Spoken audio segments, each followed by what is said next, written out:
What if I told you there's a very handsome commander that wears the exact same glasses as I do and has a game plan built entirely around money? Vihaan Goldwaker. For 3 mana in Mardu colors we get a 3/3 dwarf warlock that looks like a very well-dressed magical banker. And fittingly, his entire game plan revolves around treasure tokens. Let's start by talking about his second ability, because this is the real engine of the deck. At the beginning of combat on your turn, you may have all your treasures become 3/3 construct assassin golems until the end of turn. And this ability does something incredibly important for us. It gives us a win condition directly in the command zone. By turning all of our treasures into creatures, we can swing with a huge army of animated treasure tokens at our opponents. And more importantly, it also allows us to trigger any creature-based sacrifice effect we play in the deck, which I will be talking about later. On top of that, Vihaan also passively gives both haste and vigilance to all other outlaw creatures you control. Outlaws being assassins, mercenaries, pirates, rogues, and warlocks. Now, while this ability does matter for a couple of creatures we play in the deck, the most important part is the fact that your animated treasures also have the assassin typing, meaning this ability will also apply to them, enabling you to instantly swing with them, and thanks to the vigilance, attacking with them won't even cause them to tap, meaning you can still sacrifice them in your second main phase to add a huge amount of mana to your mana pool. Now, there are a couple of really obvious ways you can build Vihaan. You can go for a full outlaw tribal deck, or you can go all in on artifact creature synergies, just trying to win the game on combat damage with your animated treasure tokens. But both of those strategies have one critical problem. If Vihaan ever gets removed, the deck just stops working. You will be completely dependent on having him on the board. So instead, I decided to build Vihaan as a mid-range treasure aristocrats deck. The game plan of this deck is very simple. In the early game, we want to be stockpiling as many treasure tokens as possible. In the mid game, we will be deploying all our value engines that reward us whenever we do sacrifice treasure tokens. And in the late game, once we do have enough riches built up, we want to drop Vihaan, animate our entire savings account, and then liquidate the table in one single turn by using sacrifice and drain effects. This makes Vihaan into a very versatile and resilient mid-range deck that doesn't require you to have your commander on the board 100% of the time. The shell of this deck is strong enough to function without ever casting your commander, but Vihaan just gives us a big red button to press whenever it is time to cash out and close out the game. As I do in all my videos, I will be going over every single card in the deck and explaining why I decided to include it. This video is divided up in 6 categories: the treasure generation, the sacrifice package, card draw, support, protection and interaction, and the lands. Let's start with the treasure generation, the revenue stream of our bank, because before we can start cashing out, we need to make money. The cards in this section are all about consistently generating us treasure tokens to fuel our value engines, set up our sacrifice payoffs, and build towards really explosive Vihaan turns. First up, we have Vihaan's smallest banking associate and everyone's favorite pirate monkey, Ragavan, Nimble Pilferer, a 1-drop creature that whenever it deals combat damage to an opponent will generate us a treasure token, and we get to exile the top card of that player's library. Until the end of turn, we are allowed to cast that card. Now, the main reason this card is included in the deck is due to its really solid treasure generation that will start amassing you a huge amount of value from as early as turn 2. You can just drop this on your first turn of the game, start connecting 2 opponents that don't control any blockers on turn 2, turn 3 and turn 4, and he will provide you with huge amounts of value. And the exiling and stealing part of his ability is actually quite relevant. Early in the game, you can hit some high value spells like a Farseek, a Brainstorm, a Swords to Plowshares. You can then use the mana of the treasures that the Ragavan generates you to just cast those spells and generate you some sort of free value.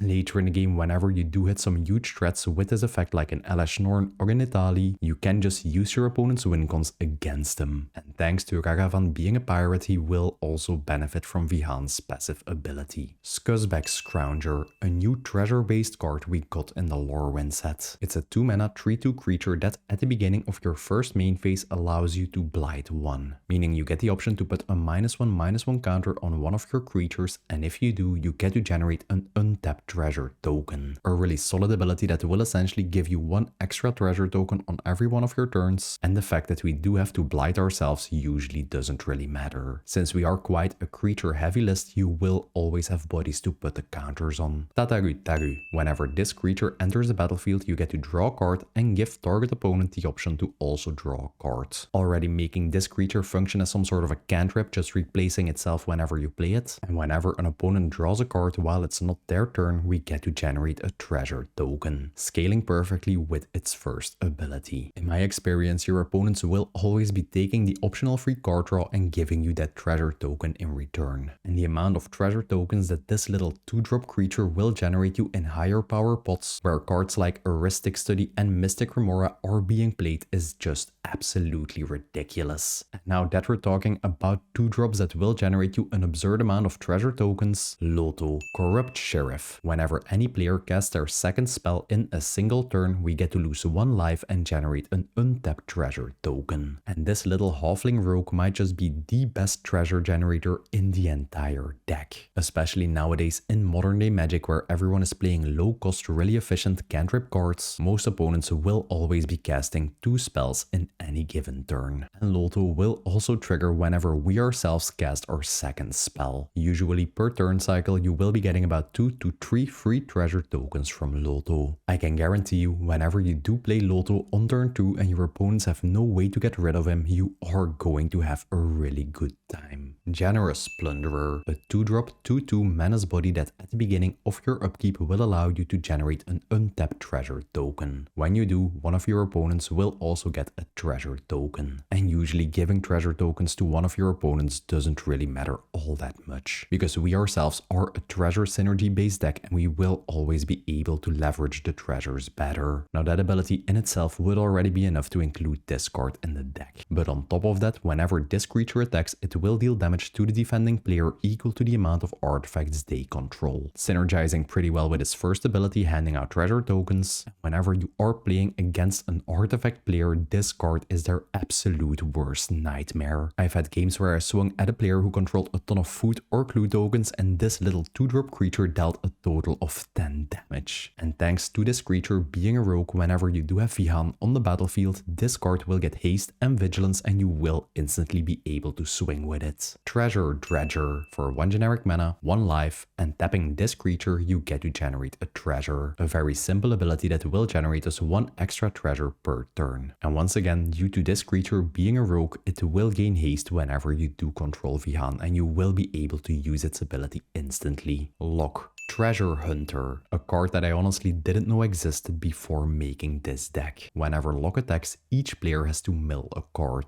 If amongst those 4 milled cards is a land card, you get to generate a treasure token. And similar to Ragavan's ability, until the end of turn you get to cast 1 given spell from amongst those milled cards. Now first up, due to the fact that all 4 players have to mill cards, your odds of hitting a land card are pretty high on this effect, guaranteeing you that you will almost always generate a treasure token whenever you attack with it. And the stealing effect can actually generate you huge amounts of value depending on what you mill. You can steal mana rocks, removal spells, win conditions, whatever. It has some sort of a randomness factor attached to it, but an effect like this can actually win you the game. One thing to note about the ability is if you, for example, mill 3 land cards, you will only still get to generate 1 treasure. You don't get a treasure per land that is milled. And passively, Lock also can be blocked by any creature with a greater power. So if your opponents don't control any small creatures, this card is essentially unblockable. And whenever you do have your Vihaan on the field, this card will gain haste and you will instantly be able to swing with it and start generating you value. Kaloch. Dangerous Mind, a 3 mana 3/2 first strike haste body that whenever it attacks will generate you a treasure token. And just those keywords and his treasure generating ability alone would already be more than enough reason to include him in the deck. But he also has an activated ability. By sacrificing 5 treasure tokens, you get to gain control of any creature on the battlefield for as long as you control Kaloch. Now I'm gonna be honest, this ability sounds way better than it actually is. Sacrificing 5 of your treasure tokens is actually actually a huge cost, and your opponents can just use a removal spell on Kellogg and they will get their creature back. That being said, if you do get really late into the game and most of your opponents don't have any removal spells left, you can just use this ability to steal their most impactful creatures or even their commanders, and if they don't draw into any removal and they can't remove Kellogg, you will just win the ability of this game, because you will constantly be generating more and more treasures and you will be able to steal more and more creatures. Descent into Avernus. At the beginning of each one of your upkeeps, you will have to put 2 descent counters on this enchantment. Then each player will get to generate X treasure tokens and they will take X damage equal to the amount of descent counters on this card. Now this effect will speed up the game by a huge amount by giving a huge amount of mana to everyone. But like I already mentioned, since we are a treasure based deck ourselves, we will always be able to get more value out of the treasure tokens than our opponents. And as you will see later in the video, we are trying to win the game with some sort of a group slug strategy, trying to burn down the life totals of all of our opponents at once, making the damage that this enchantment will deal to every player really relevant. And since we do play a ton of life gain effects in the deck, we will be able to offset the damage that this enchantment will deal to us. Mahadi,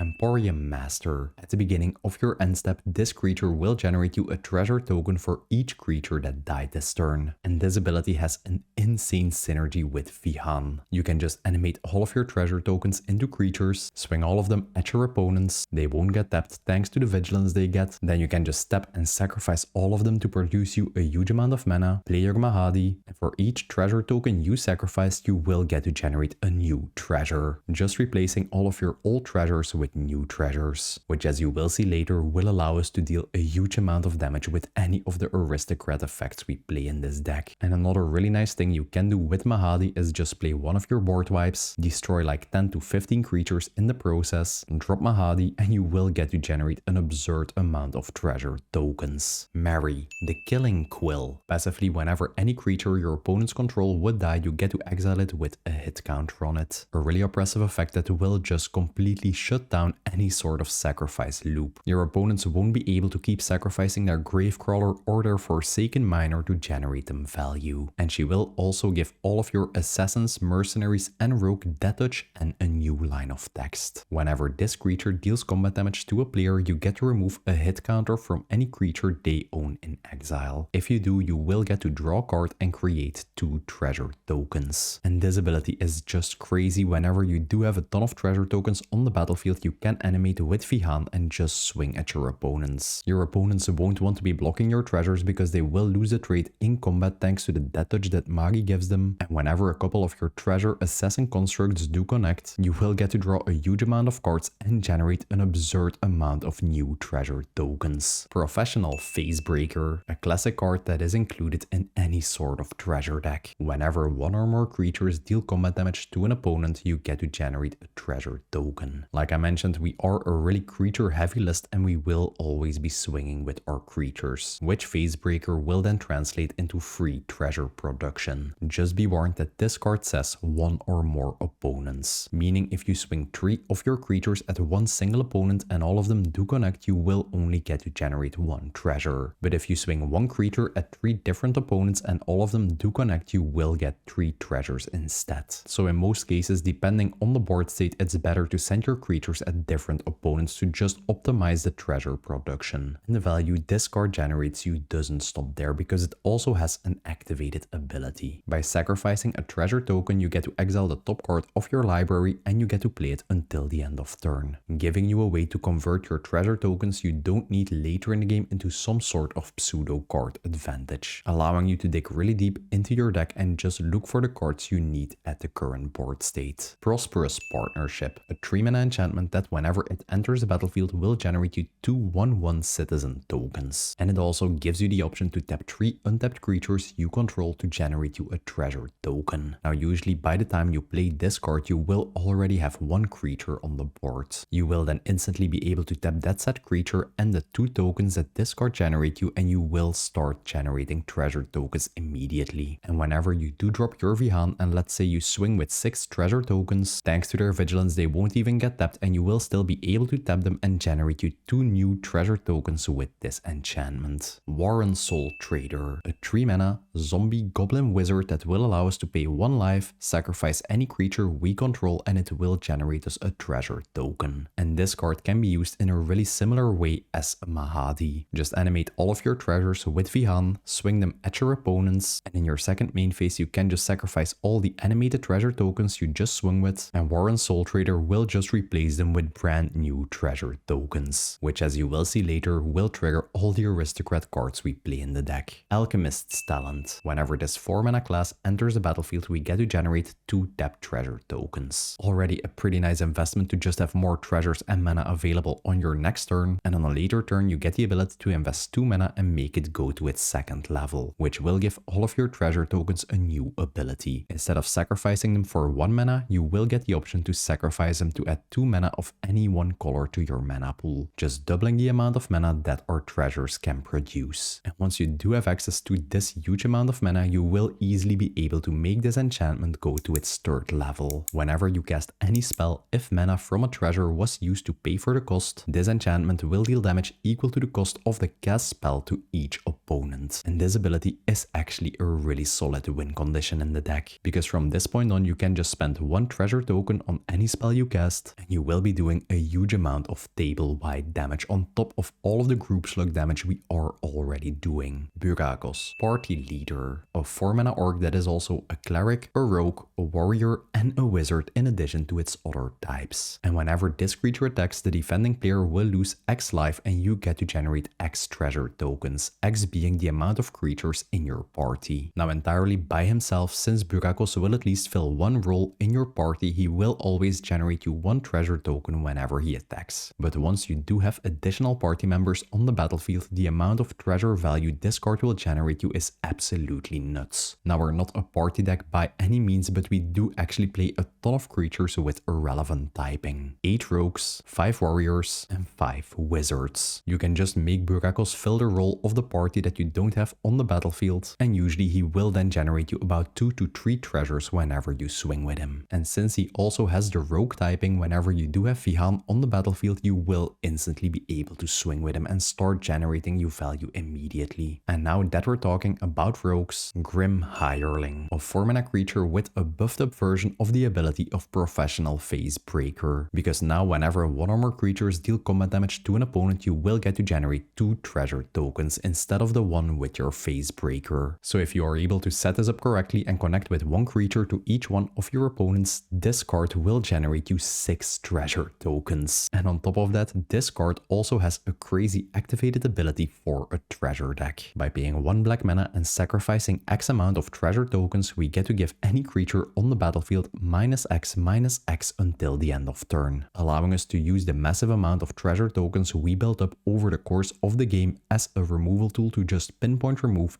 any creature on the battlefield. Knuckles the Echidna, a 4 mana creature with exactly the same passive effect as a Professional Phase Breaker. Whenever 1 or more creatures deal combat damage to an opponent, you will get to generate a treasure token. Now while this card will cost you 1 more mana, it does come with a huge amount of keywords: Double Strike, Trample, and Haste. The Haste means you will instantly be able to swing with him on the turn he comes down and start generating you treasures. The Double Strike means he will deal combat damage twice and generate you 2 treasure tokens. And the Trample is a really nice way to just ensure you can get combat damage through even though your opponents do control 1/1 tokens to block with. And he also has an alternate win condition. If at the beginning of your upkeep you do control 30 or more artifacts, you just instantly win the game. Now while this might seem really unreasonable to achieve, it is actually doable in this deck, since we do play a huge amount of token doublers in this deck, and whenever you do have multiple of those on the battlefield, you will generate an absurd amount of treasures, or you can just wipe the board, follow up with a Mahadi, and you will sometimes be able to generate those 30 treasures. Ref, Tide Extractor. Whenever this card is on the battlefield and you attack with any creature, you get to give 1 creature death touch until the end of turn, making your opponents less likely to block your creatures and making sure you can get combat damage through. Whenever any of your creatures do connect for combat damage, you will get to generate a treasure token and exile the top card of their library. and you get the ability to cast any of the exiled cards by this effect for as long as it remains in exile. Ref is basically a combination of a professional phase breaker and a Ragavan. And my favorite part about her effect is the fact that it doesn't say until the end of turn. For the rest of the game, you will be able to cast any of the exiled cards, even if Ref gets removed. And obviously, thanks to her being a rogue, whenever you do have Vihaan on the battlefield, you will instantly be able to swing with her. Pitiless Plunderer. For as long as this creature is on the battlefield, whenever any creature you control would die, you get to generate an untapped treasure token. If your opponents have no way to get this card off the board, it will just win you the game. Because just like Mahadi, it does synergize really well with our animated treasure tokens. You can just animate 5 of your treasures with Vihaan, swing with all 5 of those creatures, deal a huge amount of combat damage in the process. In your second main phase, you will then be able to sacrifice all of those treasure tokens, add 5 mana to your mana pool. Your Pitiless Plunderer will generate you 5 new treasure tokens in the process, which you can then also sacrifice to add 5 more mana and trigger any aristocrat synergy we have in the deck. Big Score. A 4 mana instant speed spell that as an additional cost you will have to discard a card. And then you will get to draw 2 new cards and you get to generate 2 treasure tokens. A really solid way to just ditch any card from your hand you don't need at the current board state and replace it with 2 new cards, while also generating you treasure tokens in the process. Ruthless Technomancer. Whenever this 4-drop creature enters the battlefield, you get the option to sacrifice another creature you control. When you do, you get to generate treasure tokens equal to the sacrificed creature's power. You can use this effect to sacrifice any of the value creatures you have on the board that you don't need anymore, or you can use it in your second main phase to just sacrifice any of your animated treasure tokens and generate you 3 new treasures in the process. And for 3 mana and sacrificing X artifacts, you get to return any creature from your graveyard straight to the battlefield with power X or less, giving us a way to convert a huge amount of treasures we control into reanimation tools. And since most value creatures we play in the deck have such a low amount of base power, you will easily be able to recur anything you've lost over the course of the game by just sacrificing 2 or 3 treasures. Smothering Tide. The only game changer we play in this deck. Now at first I wanted to build this deck without including any game changers, but this card just fits the deck perfectly and it's way too good not to include it. It's a 4 mana enchantment that whenever any opponent draws a card will give them the option to pay 2 generic mana. When they don't, we get to generate a treasure token. Now first and foremost, even if your opponents aren't playing any sort of card draw spell, it will still trigger in their draw step. And trust me, no one wants to be paying the 2 generic mana every turn to just prevent you from getting treasures, because it will absolutely ruin their tempo. And whenever your opponents do start drawing additional cards during their turns, the amount of treasures this card will generate you is just absolutely bananas. Now in any sort of deck, a Smothering Tide is a great inclusion and it will always generate you a huge amount of value. But in this type of deck where we do play a ton of treasure synergies, the value it generates you is just through the roof. Goldspan Dragon. A 5 mana flying haste body that whenever it attacks or becomes a target of any sort of spell or ability will generate you a treasure token, giving you some immediate treasure production thanks to the haste it has, and just like the second stage of an alchemist talent, it will give all of your treasures a new ability, being that you can sacrifice them to add 2 mana of any color to your mana pool, doubling up on all of our mana production. And having additional mana available to you in this type of deck is always going to be a great thing,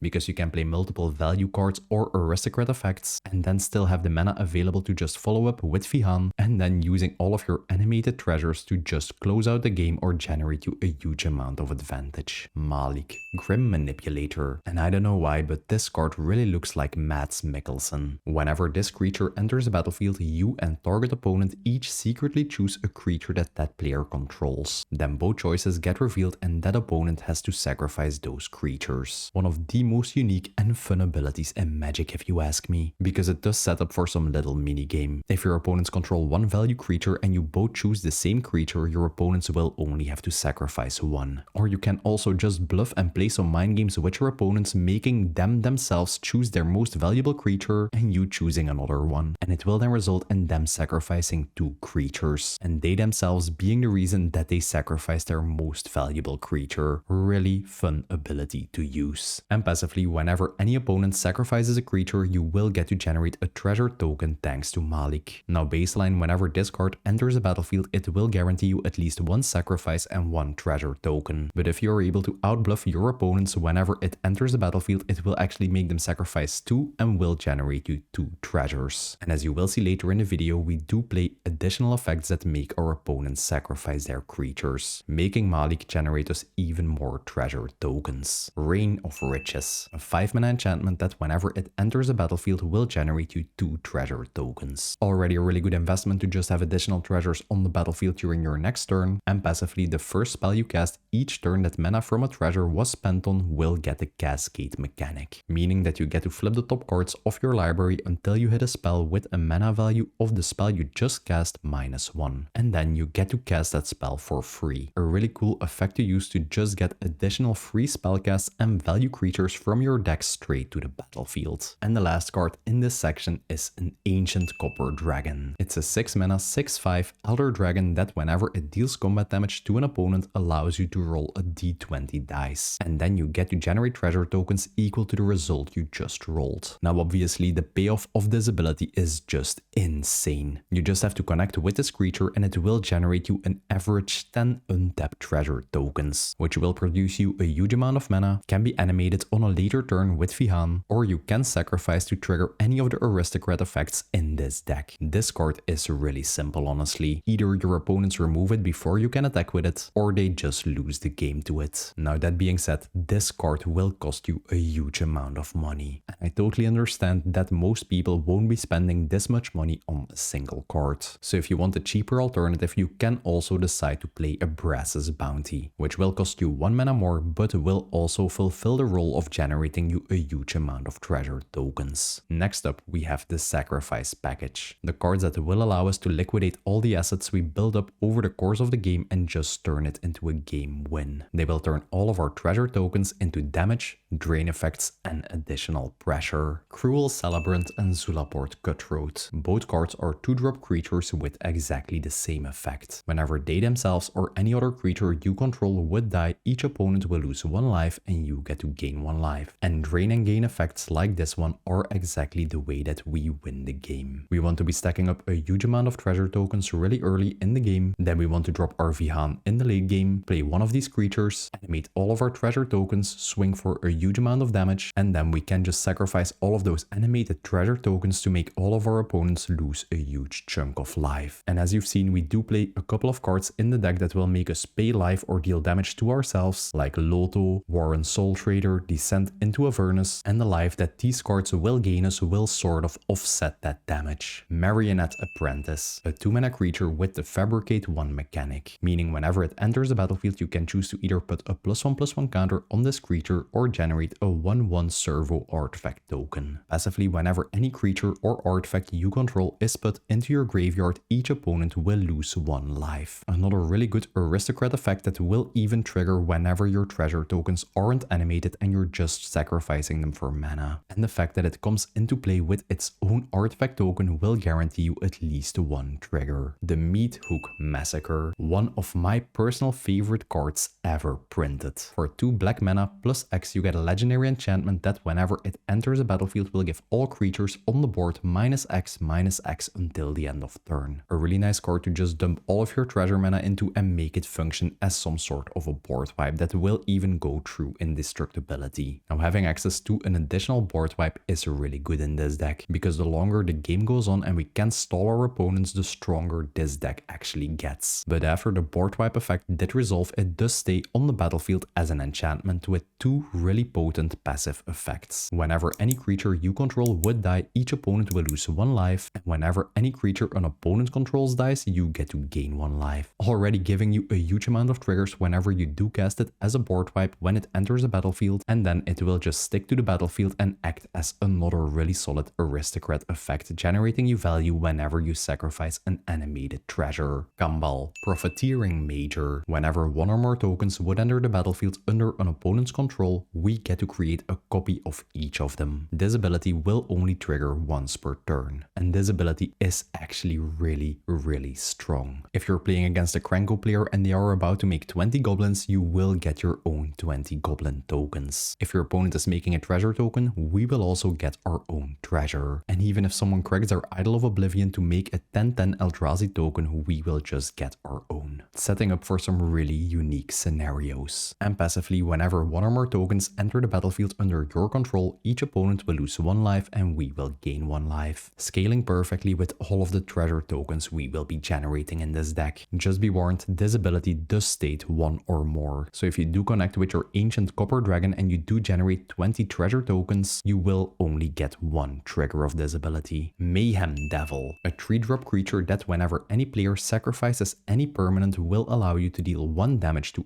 any target. Now while this card can be used to just ping down your opponent's life totals, the main use is actually using its damage to just remove any creature on the table you don't like. You can just sacrifice 5 of your treasures for mana and you will get to deal 5 damage to any creature on the board just removing it. And this card will trigger off any sort of sacrifice effect. It will trigger off your own and your opponent's fetch lands. It will trigger whenever you do sacrifice 5 treasures to Kalloch, and if you do play this card against any sort of aristocrats or sacrifice deck, it is their absolute worst nightmare, because every time they sacrifice one of their own things, you will get to ping damage. Nadir's Nightblade. Whenever any token you control leaves the battlefield, you get to drain the table for 1. While this card will cost you 1 more mana than our Zulaport Cutthroat or our Cruel Celebrant, it will even give you table-wide drain triggers whenever you sacrifice any treasure token that's not even animated. Southwind Avatar. In my opinion, one of the strongest cards we got revealed to us from the Teenage Mutant Ninja Turtle set. It's a 4-drop death touch creature that whenever any other creature we control would die will gain us life equal to its toughness. And passively, whenever we gain any amount of life, all of our opponents will lose 1 life. So now whenever we do swing with all of our animated treasures and we start sacrificing them in our second main phase, we will gain 3 life per treasure that's sacrificed, and we also get to drain the table for 1. And this ability synergizes incredibly well with any of the previous life gain aristocrat cards you saw in this section. Because let's say you have both a Cruel Celebrant and this card on the battlefield, whenever you now sacrifice an animated treasure, you will get a Cruel Celebrant trigger, draining the table for 1, gaining you 1 life. This will trigger the Southwind Avatar, making each opponent lose 1 life, and then you get to gain life from the Southwind Avatar and get another drain trigger, doubling the amount of all life your opponents will lose to any of your other drain type effects. Mirkwood Bats. Whenever you create or sacrifice a token, each opponent will lose 1 life. And when you compare this to any of the other effects, you will get to double dip on it, because you will now both get a trigger whenever you create a treasure token and whenever you sacrifice one. And a card like this is just absolutely insane whenever you combine it with a card like Mahadi or Pitiless Plunderer. Like I said, you can just animate them with Vihaan, swing with 10 of your treasures. You can then sacrifice all of them in your second main phase. You will get 10 triggers of your Mirkwood Bats. Then Mahadi will trigger and you will get to generate 10 new treasure tokens, which will give you another 10 Mirkwood triggers. And then you can just sacrifice all of the treasure tokens you just generated with Mahadi and you will get another 10 Mirkwood triggers, making all of your opponents lose a massive total of 30 life. And the last card in this section is Marionette Master, the graduated version of Marionette Apprentice. This creature has Fabricate 3, so you can make it enter the battlefield with 3 +1/+1 counters on itself. And whenever any artifact you control is put into your graveyard, target opponent will lose life equal to Marionette Master's power. And thanks to the 3 counters it enters with, whenever you now sacrifice any treasure token, target opponent will lose 4 life. And this sort of effect becomes lethal really quickly, because even sacrificing a low amount of 5 treasure tokens will allow you to take a chunk of 20 life out of any opponent's life total. If you like these in-depth Commander deck videos and you want to support me and the channel, check out the YouTube membership program. All members will get early access to the decklists of these videos, exclusive Discord chat rooms where I'm always sharing sneak peeks of what I'm currently working on, and of course that glorious Panzer helmet next to your name on YouTube. And a big thanks to all the current YouTube members. Thanks to you, I can keep pouring all of my passion and love for Magic into these weekly videos. Before I forget,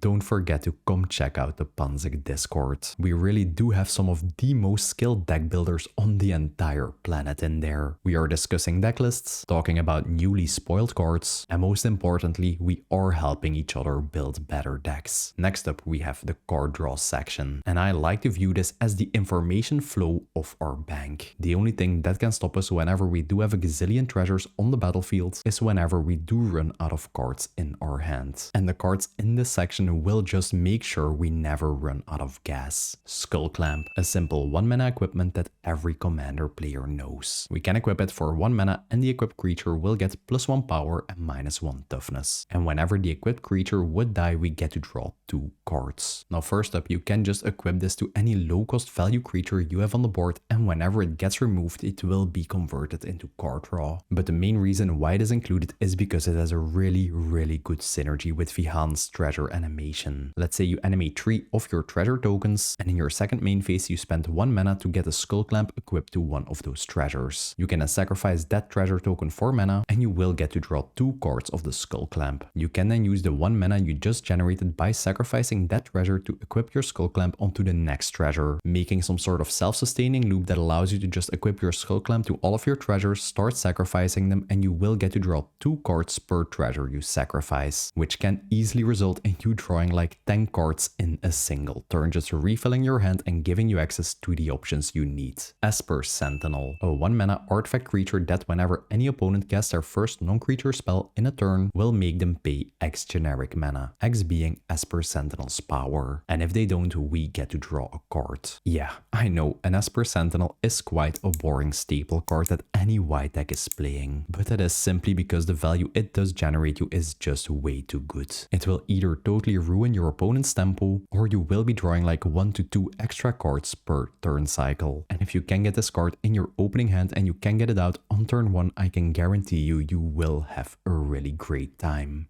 Deadly Dispute, a 2 mana instant speed spell that as an additional cost will require you to sacrifice a creature or sacrifice an artifact. And then it will draw you 2 cards and will generate you 1 treasure token. And in any sort of treasure deck, this is just a really good inclusion. You can just sacrifice any treasure you already have on the battlefield, you then just get to replace it with a new treasure, and you will get to draw 2 cards for 2 mana, which is perfectly fine. Idol of Oblivion, a classic 2 mana artifact you can play in any sort of token deck. And that is because during any turn you did create a token, you can just tap this card to draw a new card. A really solid draw engine that can be used multiple times over the course of the game for just 2 mana. Body Count, a 3 mana instant speed spell that whenever you cast it will draw you a card for each creature that died under your control this turn. And obviously this effect is just absolutely bonkers whenever you are animating your treasures with Vihaan. You can just swing with all of your treasures, and even though they didn't die in combat, you can just sacrifice them to generate you mana, follow up with the spell, and you will get to draw 1 card per sacrificed treasure. And to make things even better, this card also has the Spectacle mechanic, meaning you can cast it for just 1 black mana if an opponent did lose life this turn, which is really easy to achieve because they will lose life either by taking combat damage from our treasure tokens, or they will have lost life to any of the aristocrat effects we have on the battlefield. Caretaker's Talent, a 3 mana class card that whenever any token enters the battlefield under our control will draw as a card. This ability will only trigger once per turn. Now obviously in this deck we will be generating at least 1 treasure token every single turn, which this card will convert into card draw. And you can also sort of bypass the once per turn restriction by generating treasures on instant speed during your opponent's turn by using cards like a Treasure Dredger. Then for 1 white mana you can make this class go to its 2nd level, which will allow you to generate a copy of any token you control. Yeah, you can just pay 1 mana to generate an extra treasure. Not that bad, I suppose. And whenever you get this class to its 3rd level, it will give all creature tokens you control a +2/+2 stat boost. So now your animated treasures won't just have a 3/3 stat line, but they will have a 5/5 stat line instead, making them into absolutely lethal death machines that can close out the game very quickly. Mastermind Plum, a 3 mana creature that whenever it attacks allows you to exile 1 card from any graveyard. If an artifact card was exiled this way, you get to generate a treasure token. Now while this ability is quite inconsistent in generating new treasures because you can guarantee that your opponents will have an artifact in their graveyard graveyard, it's a nice way to just exile any specific card that your opponents might want to recur later. The main reason this card is included in the deck is its last passive effect. Whenever you cast a spell and mana from a treasure was used to cast it, you lose 1 life and you get to draw a card. Yeah, we are a treasure deck and we will always be using them to cast our spells. And Mastermind Plum then just allows us to convert 1 treasure token into 1 additional card, allowing us to just keep the cards flowing while we are chaining our spells. Zurgo Stormrender.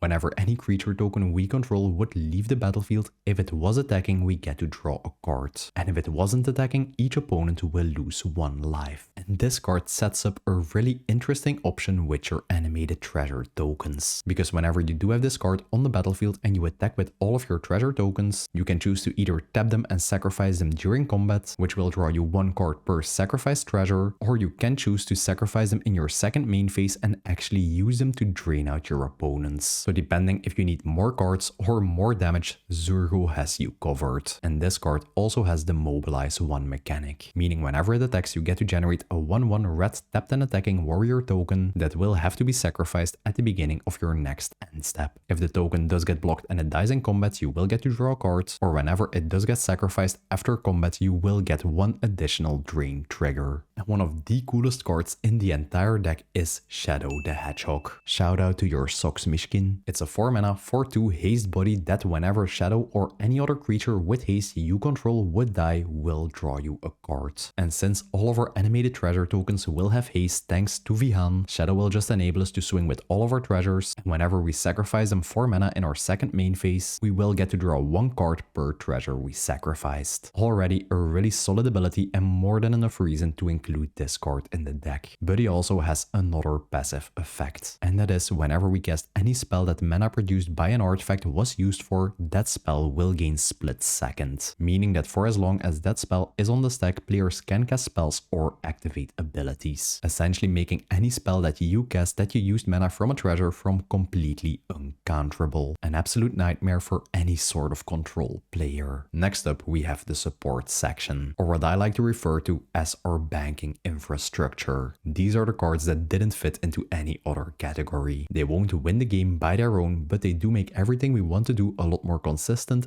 and a lot more explosive. Xoran, a 3 mana elemental creature that whenever you would create 1 or more treasure tokens will generate you 1 additional treasure token. An ability that will generate you an absurd amount of treasure tokens over the course of the game if it can stick to the battlefield. And a fun little synergy I'd like to point out is how well this card scales with Pitiless Plunderer and Warren Soul Trader. Because these cards will create treasure tokens in separate triggers, you will get an additional trigger per treasure, essentially doubling all of their treasure output. Black Market Connections, a 3 mana enchantment that at the beginning of your first main phase will let you choose 1 or more of its 3 options. You can pay 1 life to create a treasure token, you can pay 2 life to draw a card, or you can pay 3 life to generate a changeling token. And the best part about this card is the fact that you can choose multiple options. With the amount of life gain we are playing in this deck, your life total won't ever be an issue, making this into a fantastic enchantment that will accelerate your mana and generate you treasures, keep your hand filled, and will generate you tokens that do scale with Vihaan's passive ability because they will get haste and vigilance. Anointed Procession, a 4 mana enchantment that will double any amount of tokens we produce in this deck. If you get a Mahadi trigger for 10 treasures, you will get 20 treasures instead. An Alchemist's Talent will now come in with 4 treasure tokens. You will get 4 treasures whenever you cast a big score. A Burakos will now generate you double the treasures when you swing with him. And a Descent into Avernus will just scale absolutely out of control. And the fact that you get this effect on an enchantment instead of a creature makes it a ton harder to deal with for your opponents. Mondrak,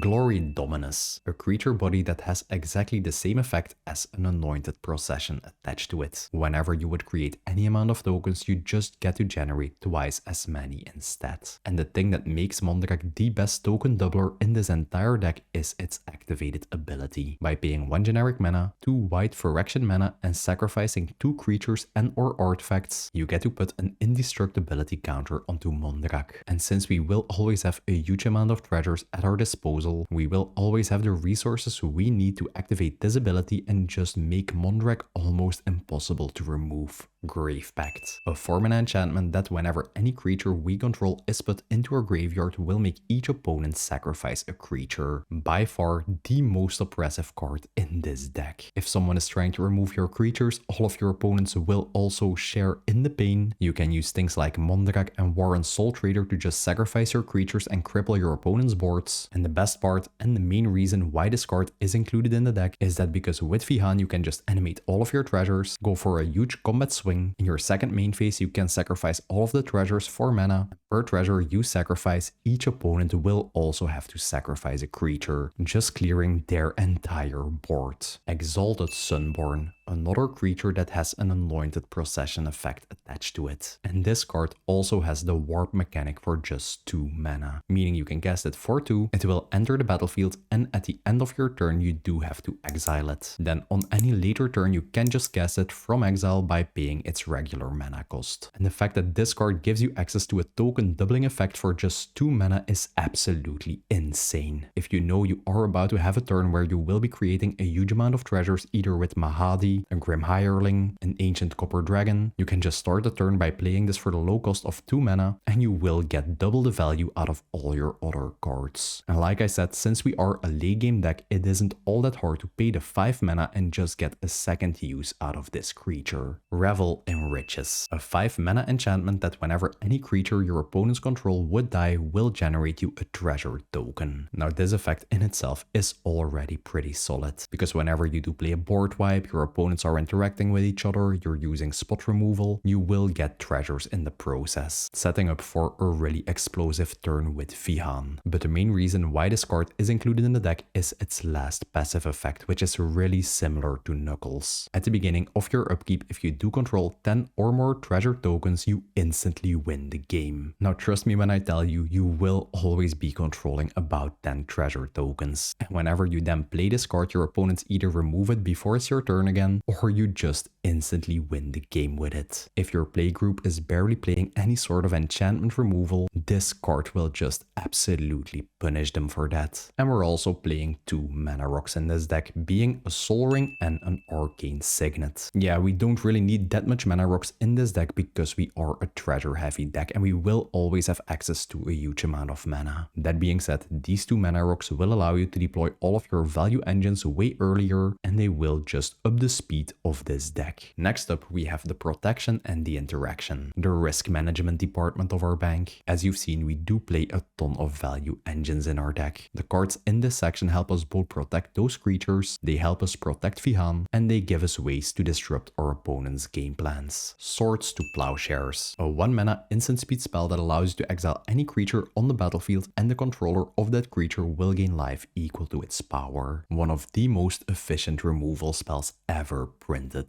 Galadriel's Dismissal. For 1 mana you get to pick 1 creature on the battlefield and it phases out, meaning that that specific creature won't exist until its controller's next upkeep. So if you are trying to set up for a really explosive turn with Vihaan and an opponent is trying to cast a spot removal spell on him before you can go to combat and animate your treasures, you can just pay 1 mana by either tapping a land or just sacrificing one of your treasures, phase out Vihaan, and he will just come back at the beginning of your next turn, enabling you to set up an explosive turn again. And this card can also be used on an opponent's creature. So if you are playing against a Krenko player for example and they are about to create 7 gazillion goblins with a Purphoros on the battlefield, if Purphoros is a creature you can just phase him out and they won't get any damage triggers. And this spell also has the kicker ability, meaning if you pay 3 additional mana whenever you cast it, you can phase out either all creatures you control, making it act as a really solid tool to protect yourself from being wiped, or you can phase out all creatures target opponent controls, just removing all of their blockers and allowing you to deal a huge amount of damage with your animated treasures. Pyroblast. For 1 mana you get to either counter target blue spell or you get to destroy target blue permanent. Now sacrificing 6 of your treasures to cast an Ancient Copper Dragon to then have it countered by a counter spell feels absolutely horrible. And a simple indestructible 1-mana Pyroblast will give you protection from that sort of blowout. And if you do play in a pot where a ton of blue commanders like a Teval, a Sephiris, or even a Vivi are being played, you do get an additional way to deal with those. Malakir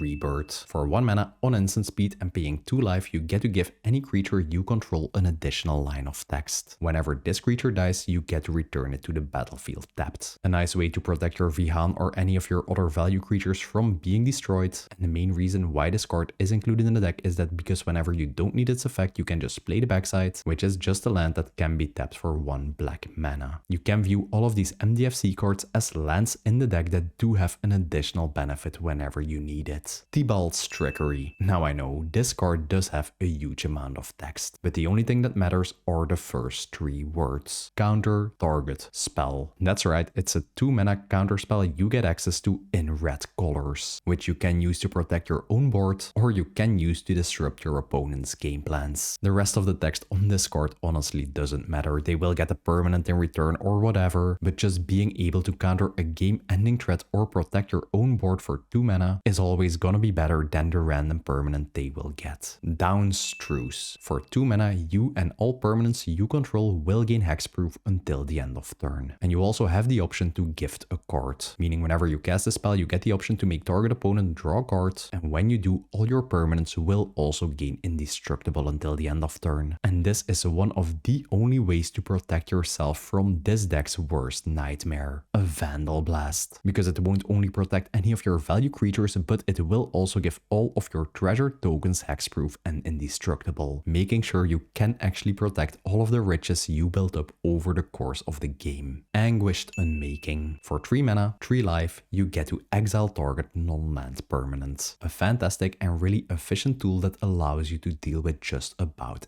anything. Witch Enchanter. A 4 mana creature that whenever it enters the battlefield allows you to destroy target artifact or enchantment. As you all know, nowadays in modern day Magic, a ton of really potent artifacts and enchantments are being played, and we do need ways to deal with them. Either be it a Heuristic Study, an Aura Shards, an opponent's Smothering Tide, and just like Malakir Rebirth, this card is an MDFC land. So if you draw into this card in the early game and you don't need its effect, but you do need a land, you can just play the backside, which will tap for 1 white mana, and it even enters the battlefield untapped for the low cost of 3 life. Bottlecap Blast. A 5 mana instant speed spell that will deal 5 damage to any target. If excess damage was dealt to a permanent this way, you get to create that many tapped treasure tokens. And this card also has the improvise mechanic, meaning that whenever you cast it, you can tap any artifact you control to reduce its generic mana cost by 1. And thanks to us always controlling a gazillion treasures, we will always be able to tap them without even sacrificing them to cast this spell for 1 red mana, allowing us to remove any creature on the battlefield. And if the creature did have a lower toughness than 5, we even get some treasure tokens in return. Blood